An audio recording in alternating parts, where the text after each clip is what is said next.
아주 고대로부터 정치적 또 경제적 그리고 기술적인 발전은 서구 사회가 이끌어 왔습니다. 쉽게 얘기하면 유럽, 오늘날의 유럽에 있는 그 서구 사회가 모든 기술적인 정치적인 또 경제적이고 군사적인 것까지도 항상 주도해 나갔죠. 앞장섰죠. 1492년 콜럼버스가 이제 신대륙을 발견했을 때 이제 그 아메리카 대륙은 이제 서구 사회의 먹잇감, 식민지가 되어 버렸습니다. 서구 사회보다 정치적으로나 경제적으로 그리고 기술적으로 발전하지 못했기 때문이죠. 그만큼 아메리카 대륙뿐만 아니라 아프리카 대륙 또 아시아 대륙이 그렇게 서구 사회보다 발전하지 못했기 때문에 쉽게 식민지가 되어버리고 말았습니다. 그동안에는 이런 차이, 기술적인 또 문명의 발전의 차이가 유전적인 차이라고 하는 게 정설이었어요. 그리고 서구 사회의 사람들은 그런 유전적 차이 때문에 우리가 더 우월하다는 그런 자만심에 빠져 있었죠. 식민지를 통한 엄청난 기술적인 또 자원적인 번성함과 번영을 누렸고 그러한 교만함과 거만함이 결국 두 번의 세계대전으로 인하여서 무너지고 말았습니다. 그런데 그 서구 사회는 그 거만함 때문에 정복을 할 때에도 자신의 우월함을 나타낼 때에도 바로 종교를 이용했습니다. 성경을 통해서 자신의 유전적 우월함을 주장하거나 정복을 정당화하기도 했었죠. 하지만 이제는 우리가 그 어느 누구도 서구 사회가 발전했던 이유는 유전적인 이유 때문이라고 결코 말하지 않습니다. 제가 이런 서구 사회에 대한 비판으로 설교를 시작하는 이유는요, 바로 그들이 기독교 국가였기 때문입니다. 그들은 종교라는 이름으로 수많은 정책과 정복을 자행했습니다. 모든 대륙에서 종교의 이름으로 전쟁이 일어났습니다. 유럽 지역에서는 동로마, 서로마의 전쟁이 있었고, 그리고 서남아시아 쪽과는 십자군 전쟁이 있었죠. 그리고 수많은 아시아 지역과 아메리카 지역에서의 그 정복 전쟁들, 정말 모든 지구상의 모든 땅에서 한 번도 빠짐없이 그렇게 전쟁이 일어났습니다. 이런 서구 사회가 주도했던 그런 신학적 견해나 성경적인 해석, 그 교리 위에 지금 우리가 서 있다는 것이 참 부끄럽다고 느껴지는 시점입니다. 그러면서 한번 이런 질문을 해봤어요. 그동안 너무나 당연하게 여겨왔던 생각들이 아니라 한번 우리의 질문을 다시 바꿔보자. 바로 이 질문입니다. 하나님은 우리에게 무엇을 원하시는가? 하나님은 그런 피로 얼룩진 번성과 발전을 원하셨을까요? 하나님은 그 전쟁을 통해서 얻어진 기술적이고 의료적인 그 진보를 과연 원하셨을까요? 하나님이 원하시는 세상은 어떤 세상일까요? 또 하나님은 우리에게 무엇을 원하고 계실까요? 한 가지 분명한 것은요, 우리가 그다지 그 사건에 그 일에 관심이 없다는 것입니다. 여러분들의 삶은 지금 어떻습니까? 여러분들은 뭘 원하고 계십니까? 그리고 그 여러분들이 원하는 것이 하나님도 원하시는 겁니까? 내가 원하는 것과 하나님이 원하시는 것이 잘 부합되고 있는지를 꼼꼼하게 따져보고 고민하고 또 그것을 실행에 옮기면서 살고 계십니까? 다행인 부분이 있다면요, 하나님이 우리에게 원하시는 것이 그렇게 극단적이지 않다는 거예요. 물론 일부 그럴 수 있고 어떤 특별한 사람에게는 그런 부르심이 있을 수 있어요. 예를 들어서 직업을 바꾸는 것. 하지만 보통 일반적으로 하나님이 우리에게 원하시는 게 당장 뭐 직업을 바꿔라, 내가 알지 못하는 그 오지의 땅으로 떠나라, 혹은 이 한 달에 1억을 벌어라, 뭐 이런 극단적인 것을 원하시는 게 아니잖아요.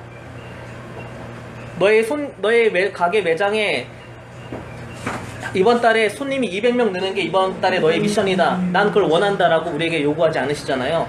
하나님이 우리에게 요구하시는 것은 그런 극단적인 것이 아닙니다. 하나님이 우리에게 정말 원하시는 것은요, 아주 명확합니다. 마치 옷을 갈아입는 것 같이 참 쉬운 일입니다. 오늘 본문은요, 벗으라는 말이 2번 나오고요, 그리고 입으라는 말이 2번 나옵니다. 하나님이 정말 우리에게 원하시는 게 단지 옷을 갈아입는 것 같이 참 쉬운 일이라면 우리의 삶은 매우 단순해질 것입니다. 하나님은요, 우리가 입던 옷을 벗고 새 옷으로 갈아입기를 원하십니다. 하지만 우리는 그 예전의 옷을 벗기를 싫어합니다. 좀 더 내가 원하는 옷을 입고 싶어하고 그 옷 위에 또 다른 옷을 덧입고 있습니다. 그래서 더더욱 우리가 입고 있던 옷을 벗을 수 없는 것이죠. 하나님, 왜 나한테 그렇게 시시한 옷을 입으라고 하세요? 저는 조금 더 번지르르한 옷을 입고 싶어요. 내 옷을 조금 더 좋게, 기능도 좋게 만들어서 더 좋은 옷을 만들어서 입고 하나님께 영광을 올려드릴게요 라고 하면서, 하나님, 더 이상 나에게 그런 시시한 옷을 입으라고 하지 마세요 라고 하는 게 바로 우리가 지금 살아가고 있는 현실일지도 모르겠습니다. 쉽게 얘기하면요, 쉬운 말로 바꿔보면 하나님은 우리에게 지금 너가 입고 있는 그 때 묻은 옷, 그 더러운 옷을 벗으라, 그렇게 얘기하십니다. 우리가 입은 옷에 묻어있는 때는 바로 이러한 것들입니다. 오늘 말씀에 굉장히 많이 나옵니다. 음란과 부정과 사욕, 악한 정욕과 탐심, 그리고 분함과 노여움과 악의와 비방과 부끄러운 말과 거짓말, 이것이 우리에게 묻어있는 때입니다. 우리가 이 모든 우리 안에 묻어있는 때들을 다 벗겨낸다면, 다 벗어버린다면 참 좋겠죠. 우리도 우리의 마음속에 이런 것들이 없기를 바라지 않습니까? 만약에 이 모든 것을 벗어버리는 데 성공한다면 그것만큼 성공적인 삶도 없을 거예요. 다른 어떤 것도 필요 없고 내가 이것만 다 벗어버린다면 참 내 인생은 성공했다라고 말할 수 있겠죠. 하나님은요, 이러한 것들은 위의 것과 비교했을 때 땅의 것이라고 얘기하는데, 내가 이것 때문에 진노한다라고 얘기하세요. 바꿔 얘기하면 이렇습니다. 하나님은요, 결코 음란과 부정과 사욕과 악한 정욕과 탐심으로 만들어진 지금의 모든 성공과 번영을 원하시지 않는다는 거예요. 하나님은 분함과 노여운 마음과 악의와 비방과 부끄러운 말과 거짓말로 만들어진 그런 성과와 잘됨을 결코 원하지 않으신다는 겁니다. 상상을 해볼까요? 세상에 음란함이 없어진다면 어떨까요? 우리가 사는 이 세상에 부정함이 없다면, 사리사욕이 없다면, 악한 정욕과 탐심이 없다면 우리 세상은 어떻게 변할까요? 서구 사회가 주도했던 그 과거의 부끄러운 역사들, 그 속에 노여움과 분함과 악의와 비방과 부끄러움과 거짓말이 없었더라면 지금 우리 세상은 어떻게 변했을까요? 우리는 잘 알고 있습니다. 땅의 옷을 입고 사면, 우리가 땅의 옷을 입고 살면 세상은 얼마나 추악해지고 혼란스러운지 알면서도 여전히 땅의 옷을 입고 싶어 합니다. 이 땅의 것으로 가득 차 있는 이 세상에서 땅의 것으로 최고가 되고 싶어 합니다. 탐심과 거짓말과 부끄러운 일을 통해서라도 성공을 하고 싶어 하는 모습인 것이죠. 하나님은 이런 인간이 만들어 놓은 완악한 이런 결과들을 해체시키기 위해서, 또 바로잡기 위해서 이 땅에 인간의 몸으로 오셨습니다. 하나님은 창조의 본래 목적과 아름다운 모습들을 회복하기 위해서 이 땅에 오셨습니다. 예수 그리스도는 하나님이 원하시는 그런 온전한 세상을 만들기 위해서 이 땅에 오셨습니다. 그러므로 예수 그리스도의 삶에는 땅의 것이 보이지 않았습니다. 오직 위의 것, 위의 성품, 하나님의 것, 하나님의 성품으로만 이 세상을 바꿔가셨습니다. 예수님으로 인해서 이제 우리의 삶엔 오델로 게임이 시작됐습니다. 오델로 게임 혹시 아세요? 검정색과 흰색의 돌을 놓으면 흰색으로 바뀌었다가 검은색으로 바뀌었다는 게임 있잖아요. 그것처럼 세상의 악을 선으로 바꾸려는 그리스도의 그 역사와 그 바꿔놓은 선을 다시 악으로 바꾸려는 우리의 완악한 마음들 간의 싸움, 이것이 오락가락하는 그런 마음이 우리의 마음에 자리 잡혔습니다. 그렇게 우리가 오락가락 하고 있을 때, 왔다리 갔다리 하고 있을 때 하나님은 아주 단순하게 말씀하십니다. 입고 있는 옷을 벗어라. 과감하게 옷을 갈아입어라. 처음에는 굉장한 결단이 필요합니다. 어제까지는 양복을 입고 넥타이를 메고 출근했던 그 샐러리맨이 오늘부터는 공장에 취직을 하게 된 거예요. 그런데 아침에 양복을 차려입지 않고 그 작업복을 입고 가는 것이 영 어색하고 습관화되지 않고 어렵습니다. 그렇기 때문에 옷을 갈아입기 위해서는 사전 의사 결정이 필요해요. 내일 입고 갈 옷을 미리 잘 이렇게 준비해 놓고 데려놓고 딱 보이게 만드는 거죠. 그만큼 우리가 땅의 것을 선택하느냐 아니면 위의 것을 선택하느냐는 굉장한 우리의 결단과 의지가 필요합니다. 셰익스피어가 쓴 햄릿에는 이런 대사가 있어요. 오늘 밤은 삼가시오.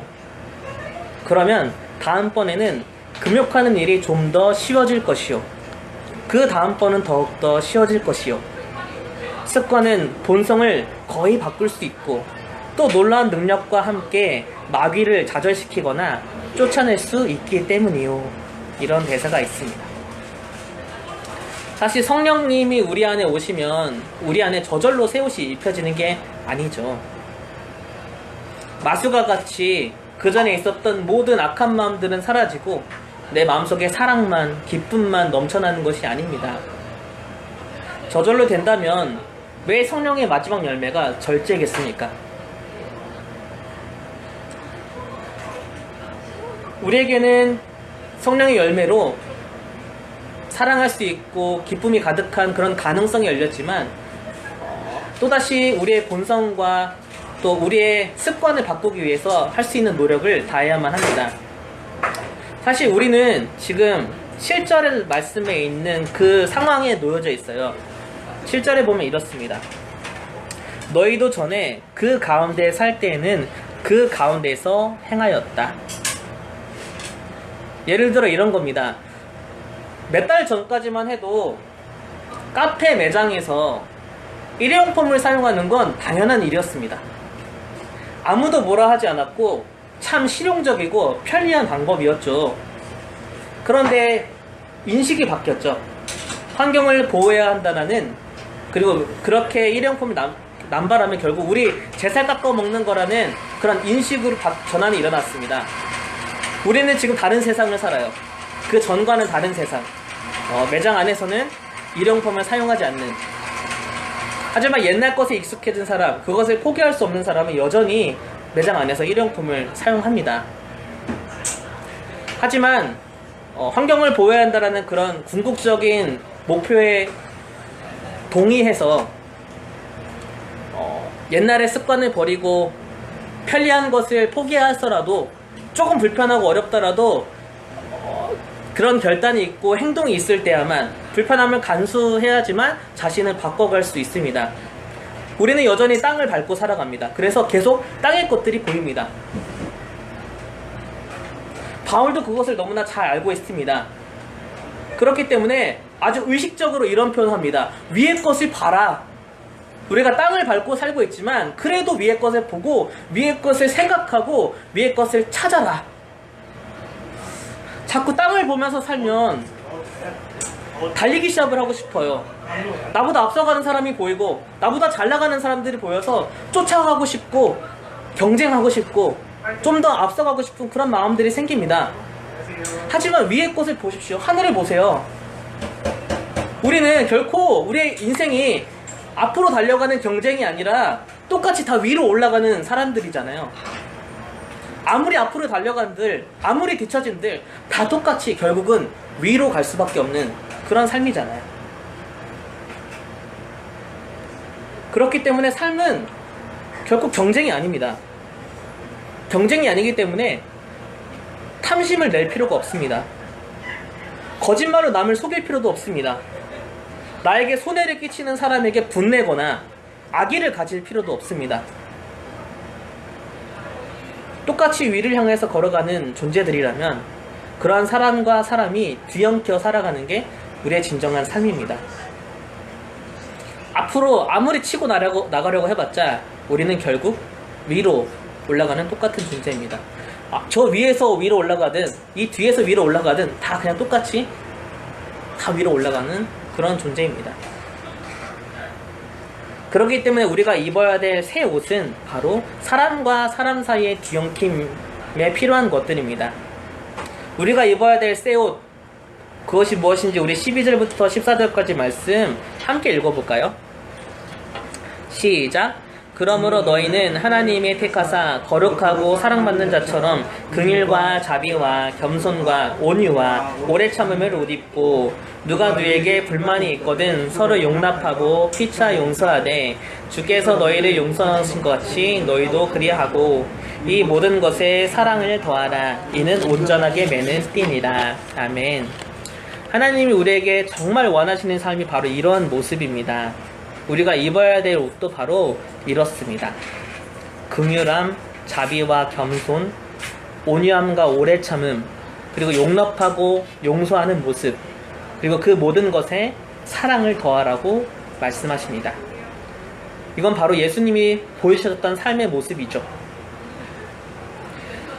예수님이 이 땅에 왜 오셨습니까? 하나님이 어떠한 분이신지를 보여주기 위해 오셨습니다.